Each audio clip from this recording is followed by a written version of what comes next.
ଜୀବନରେ ଗୋଟିଏ କଥା ମନେ ରଖିଥିବ, କିଏ କିଛି ବି କହୁ ନିଜେ ନିଜକୁ ଶାନ୍ତ ରଖ। କାରଣ ଖରା ଯେତେ ବି ଟାଣ ହଉ ନା କାହିଁକି ସମୁଦ୍ରକୁ କେବେ ଶୁଖାଇ ପାରେ ନାହିଁ। ମଣିଷ ସଂସାରରୁ ଚାଲିଯିବା ପରେ ସମାଜ ତା ନାଁକୁ ଭୁଲି ଯାଇପାରେ, କିନ୍ତୁ ତା କର୍ମକୁ ଭୁଲେ ନାହିଁ। ଜୀବନରେ ସବୁବେଳେ ଏମିତି କର୍ମ କରନ୍ତୁ, ଆପଣ ଜୀବିତ ଥିବା ବେଳେ ସବୁ ହିଁ ଆପଣଙ୍କୁ ଭଲ ପାଇବେ।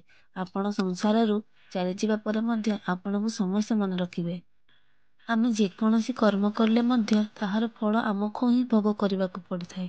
ତେଣୁ କର୍ମ କରିବା ପୂର୍ବରୁ ଭଲ ଭାବରେ ବିଚାର କରିବା ଉଚିତ। ଜୀବନରେ ଯେତେ ବି ସମସ୍ୟା ଥାଉ ନା କାହିଁକି ଚିନ୍ତା କଲେ ତାହା ଦ୍ୱିଗୁଣ ହୋଇଯାଏ। ନୀରବ ରହିଲେ ତାହା ଅଧା କମିଯାଏ।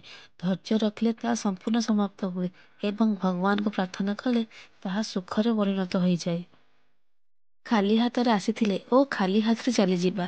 ଯାହା କିଛି ଆଜି ତୁମର ଗତକାଲି ଅନ୍ୟର ଥିଲା, ଆସନ୍ତାକାଲି ଆଉ କାହାର ହେବ।